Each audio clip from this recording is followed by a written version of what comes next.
In today's video, I'm going to teach you how to configure Nexcess email for your domain. Setting up your email with Nexcess not only adds professionalism to your communications, but also the stability of Nexcess's infrastructure. So let's dive into the process step by step to make sure you get it right. First things first, we'll begin by logging into the Nexcess client portal. This is your control center where you'll manage all your settings, so keep your credentials handy.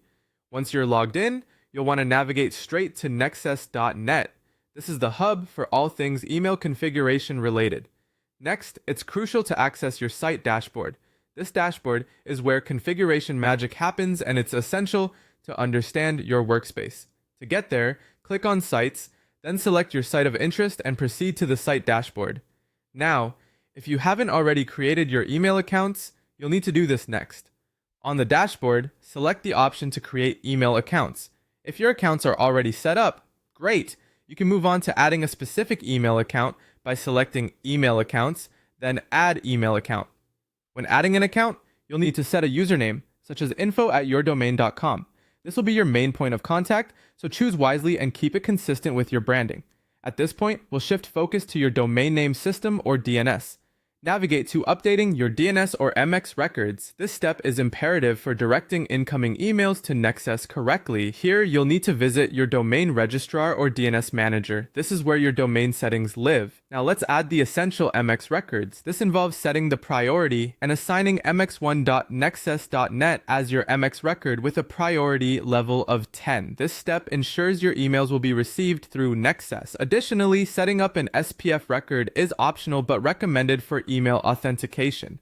Use the record v/spf1, include .nexcess.net, all to improve your email's trustworthiness and combat spam issues. For even better deliverability, you can add DKIM and DMARC records as well. These are doubly optional, but they help ensure that your emails land in your recipient's inbox and not their spam folder. Once your DNS changes have been made, it's essential to verify their propagation. Tools like MX Toolbox are great for this purpose, offering peace of mind that everything's updated correctly. Now that your DNS is configured, it's time to access your email. Use Nexcess's webmail services like Roundcube or Horde for direct email management. Alternatively, you can configure email clients such as Outlook, Thunderbird, or Gmail using IMAP/SMTP settings. For instance, use imap.nexcess.net for incoming mail with port 993 and SSL enabled to secure your connection. Finally, it's time to test your email setup. Send and receive test messages to confirm that everything is working smoothly. If all goes